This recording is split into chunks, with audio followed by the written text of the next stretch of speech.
Привет! Тема «Первая империя». Первая империя – официально Французская республика. Французская республика с 1804 года по 1809 год. С 1809 года по 1815 Французская империя, либо Наполеоновская Франция, представляла собой империю, которой правил Наполеон Бонапарт, установивший французскую гегемонию на большей части континентальной Европы в начале XIX века. Все это длилось с 18 мая 1804 года по 11 апреля 1814 года и снова ненадолго с 20 марта 1815 года по 7 июля 1815 года.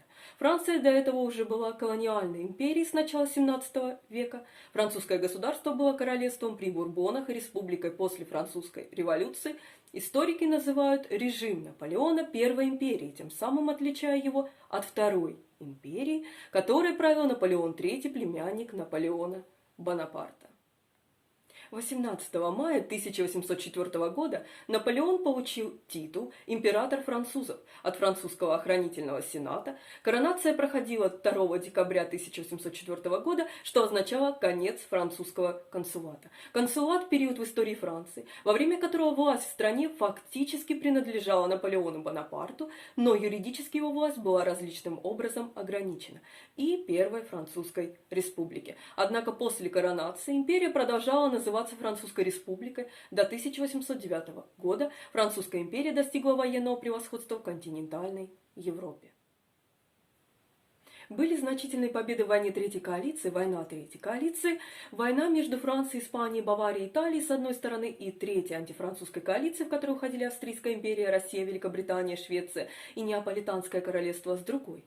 Особенно примечательна битва под Аустерлицем в 1805 году. Битва под Аустерлицем – это решающее сражение наполеоновской армии против армии Третьей антинаполеоновской коалиции. Вошел в историю как битва трех императоров, поскольку против армии императора Наполеона I сражались армии императоров австрийского Франца II и русского Александра I. Является выдающимся примером военного искусства, вошел в историю наряду с битвой при Гавгамелах и битвой при Каннах.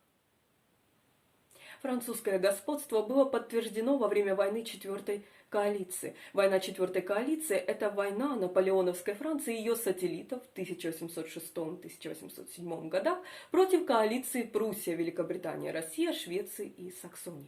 Война была продолжением войны Третьей коалиции. Примечательные битвы – битва при Йене и Аурштетте 1806 года и Фридландское сражение 1807 года. Поражение Наполеона произошло в 1815 году в битве при Ватерлоу. Битва при Ватерлоу – это последнее крупное сражение французского императора Наполеона I.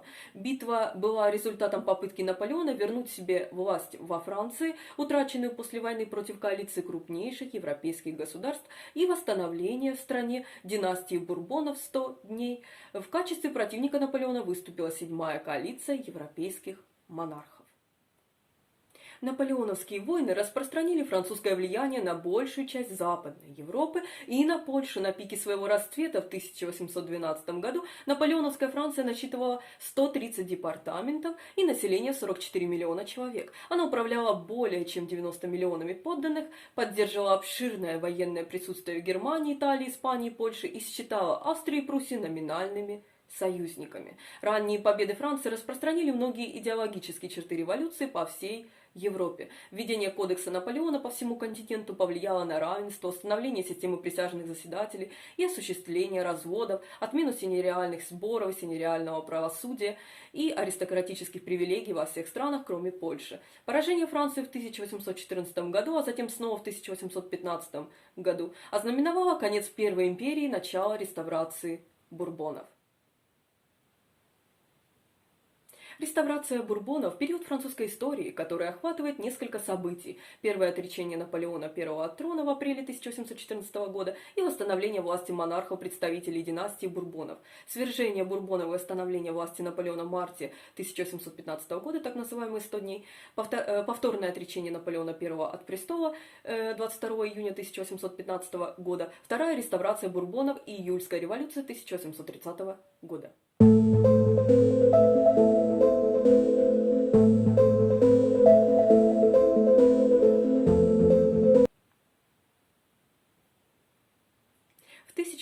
1799 году Наполеон Бонапарт столкнулся с Эммануэлем Сиейесом, одним из 5 директоров, составляющих исполнительную власть французского правительства, который обратился к нему за поддержкой в государственном перевороте. В заговоре участвовали брат Бонапарта Люсьен Бонапарт, в то время занимавший пост спикера Совета 500, Роже Дюко, Толеран. 9 ноября 1799 года был совершен переворот. В дальнейшем Наполеон Бонапарт полностью взял все под свой контроль. До этого были разогнаны законодательные советы, оставлен был малочисленный законодательный орган, назначивший Бонапарта, Сиейеса и Дюко временными консулами для управления правительством. Хотя Сиейес рассчитывал доминировать, его перехитрил Бонапарт, который разработал Конституцию 8 года и добился своего избрания первым консулом. Таким образом, он стал самым могущественным человеком во Франции, власть которого была увеличена Конституцией 10 года. Наполеон стал первым пожизненным консулом.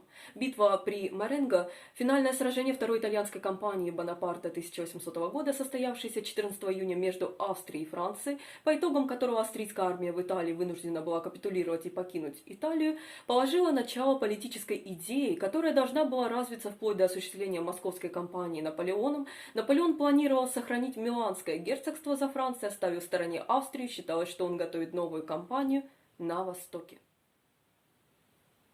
Амьенский мирный договор, можно сказать, показал временное перемирие. Наполеон постепенно расширил свою власть в Италии, аннексировал Пьемонт и, приобретя Геную, Парму, Тоскану и Неаполь, он присоединил итальянскую территорию к своей Цезальпинской республике. Затем он осуществил осаду римского государства и сделал так, что был заключен конкордат Наполеона 1801 года, чтобы контролировать материальные притязания папы. В дальнейшем Наполеон осознал свою ошибку. Он выпустил органические статьи 1802 года с целью стать законным защитником папства, подобно Карлу Великому. Чтобы скрыть свои планы до их фактического осуществления, он пробудил французские колониальные устремления против Великобритании и память о Парижском мирном договоре 1763 года, обострив британскую зависть к Франции, границы которой теперь простирались до Рейна и далее до Ганновера, Гамбурга и Куксхафена.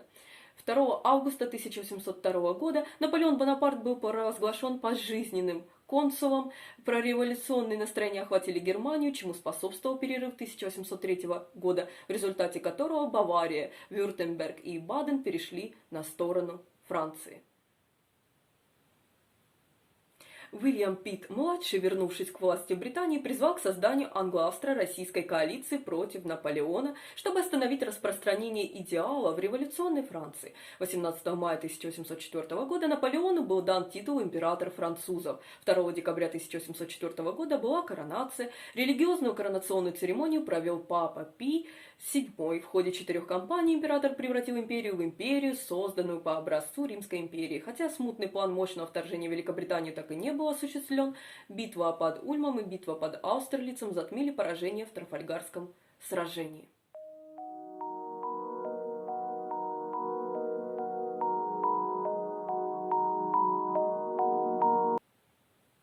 В войне Третьей коалиции Наполеон смел остатки старой Священной Римской империи и создал Рейнский союз.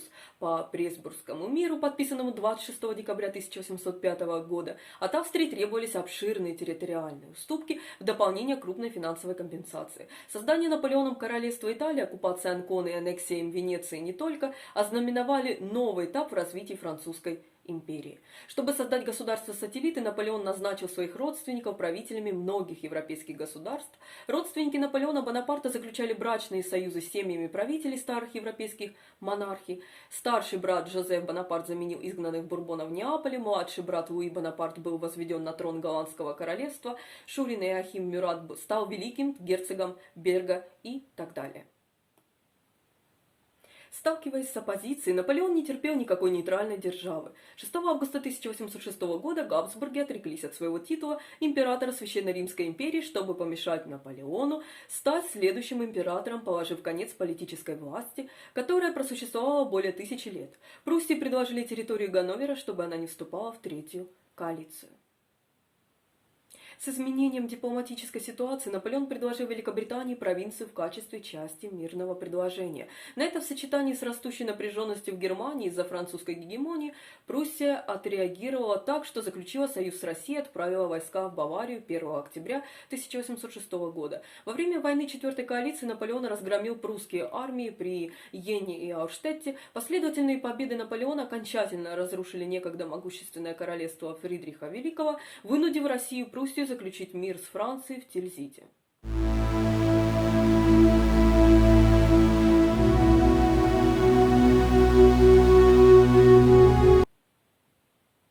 Тильзитский мирный договор положил конец войне между Россией и Францией и положил начало союзу между двумя империями. Две империи тайно договорились помогать друг другу в спорах.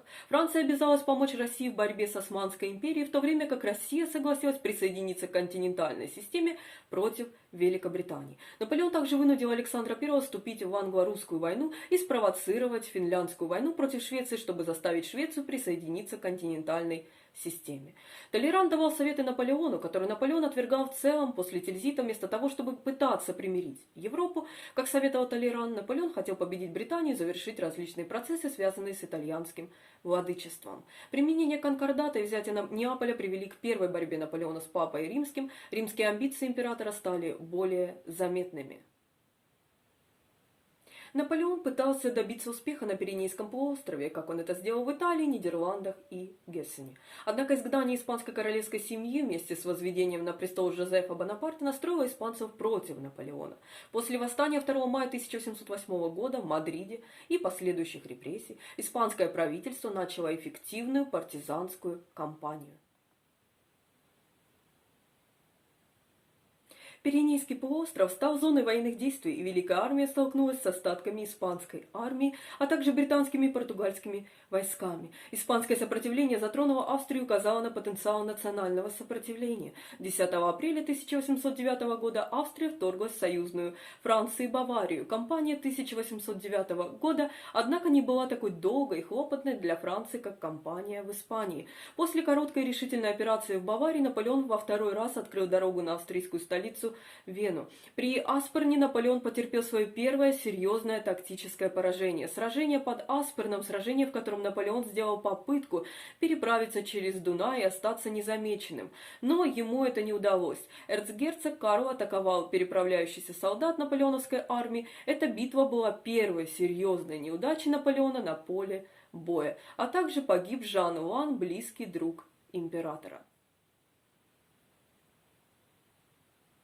Победа в Ваграмской битве. Ваграмская битва – генеральное сражение Австро-французской войны 1809 года, произошедшее 5-6 июля 1809 года в районе села Ваграм, возле острова Лабау на Дунае. Являлось наступательным как со стороны французов, так и со стороны австрийцев. При значительно меньшей численности Наполеон Бонапарт разбил войска эрцгерцога Карла, тем самым завершив существование Пятой коалиции. Вынудил Австрию просить мира. Шомбрунский мирный договор, подписанный 14 декабря 1809 года, привел к аннексии лирийских провинций и признал прошлые французские завоевания. Папа был насильственно депортирован в Савонну, а его владения были включены во Французскую империю. Между 1810 и 1812 годами развод Наполеона с Жозефиной и его брак с Марией Луизой Австрийской, за которым последовало рождение сына, пролили свет на его будущую политику. Он постепенно отобрал власть у своих братьев и сестер и сосредоточил свою привязанность и амбиции на своем сыне, который был гарантией продолжения его династии, знаменуя собой вершину империи.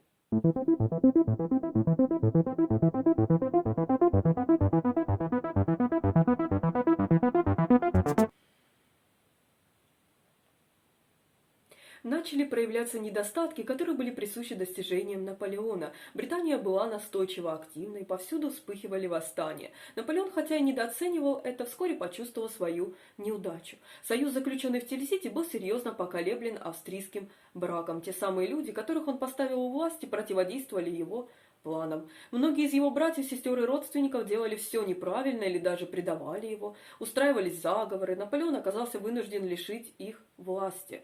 После национальных восстаний и семейных взаимных обвинений последовало предательство со стороны министров Наполеона. Талейран выдал определенную информацию Меттерниху и был уволен. Жозеф Фуше заключил соглашение с Великобританией и не только. Бурьен был осужден за спекуляцию. Из-за духа завоеваний, вкусив победы, многие из маршалов и чиновников Наполеона мечтали о суверенной власти. Бернадотт обманул Наполеона, чтобы стать королем Швеции. Франция, хотя и была польщена завоеваниями, устала от самопожертвований. Непопулярность воинской повинности постепенно настроила многих подданных Наполеона против него. Однако Наполеон сохранил свой блестящий дар. Его шестидневная кампания, которая состоялась в самом конце войны шестой коалиции, часто рассматривается как величайшее проявление его лидерства и военной доблести. Но к тому времени это был конец или финиш. Народы Европы сговорились против Франции. В то время как Наполеон и его владения бездействовали и ухудшались, остальная Европа согласилась отомстить за революционные события 1792 года.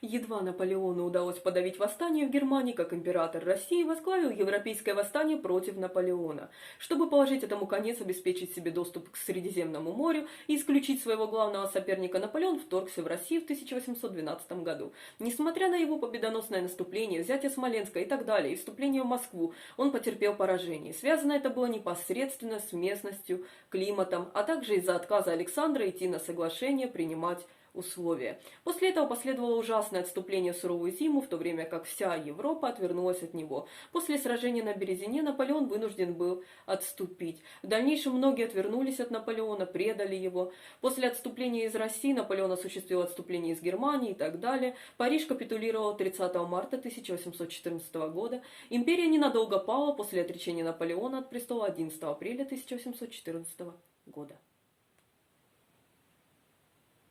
Наполеон был изгнан на остров Эльба. В дальнейшем ему удалось бежать во Францию. Король Людовик XVIII послал Мишеля Нея арестовать его. Встретив армию Нея, Наполеон сказал: «Если кто-то из вас хочет убить своего императора, я здесь». Но вместо того, чтобы стрелять, солдаты перешли на сторону Наполеона, крича: «Да здравствует империя!». Наполеон временно вернул себе трон в 1815 году, возродив империю за 100 дней. Однако он потерпел поражение от седьмой коалиции в битве при Ватерлоо. Он сдался англичанам и был сослан на остров Святой Елены.